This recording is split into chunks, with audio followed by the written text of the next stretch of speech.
కుందన్లో ma'am అదే concept ఇప్పుడు cons అంటారు వీటిని, చోల మీదకి వచ్చేదాన్ని. ఓకే. ఇప్పుడు కొంచెం వింటేజ్ పాతకాలం బాగా నడుస్తుంది కదా, ఇలా చౌ మీదకి వస్తుంది, ఇలా వస్తుంది.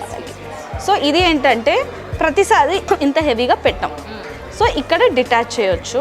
ఓకే. ఓన్లీ బుట్ట లాగా కూడా పెట్టొచ్చు. ఇది తీసేసేయచ్చు. ఓకే. బ్రైడల్ అప్పుడు పెళ్ళిళ్ళప్పుడు ఇలా పెట్టుకొని ఇలా పెట్టుకోవచ్చు. లేదండి ఇంకా చిన్న ఫంక్షన్ ఉంది మాకు ఇప్పుడే వద్దు అంటే ఓన్లీ ఇలా కూడా పెట్టుకోవచ్చు. లేదు ఓన్లీ స్టడ్ పెట్టుకోవాలని ఉందంటే ఓన్లీ స్టడ్ పెట్టుకోవచ్చు. లేదు నాకు బుట్ట పెట్టుకోవాలని ఉంది అంటే దీన్ని మళ్ళీ బుట్టకు పెట్టి ఇలా బుట్టకు పెట్టుకోవచ్చు. Oh God, this is too good really, చాలా బాగుంది. సో ఇట్లా మల్టీపర్పస్ అనేది ఇప్పుడు బాగా ట్రెండ్ ఉంది. లైట్ వెయిట్ మల్టీపర్పస్ అవి రెండు మన ముకుంద జ్యువెలర్స్లో ఉంటాయి. That's amazing really. ఇంకొకటి చూపిస్తామా, మనకి డైమండ్ ఫినిష్తోని ఎగ్జాక్ట్గా సీజర్ రెప్లికా అనమాట. అంటే డైమండ్ కాస్ట్ చాలా ఎక్కువ, క్యారెట్ 50,000 56,000 అలా వస్తుంది. కరెక్ట్. సో అదే ఫినిషింగ్లో 18 క్యారెట్లో సీజర్ పెట్టి చేయిస్తాం.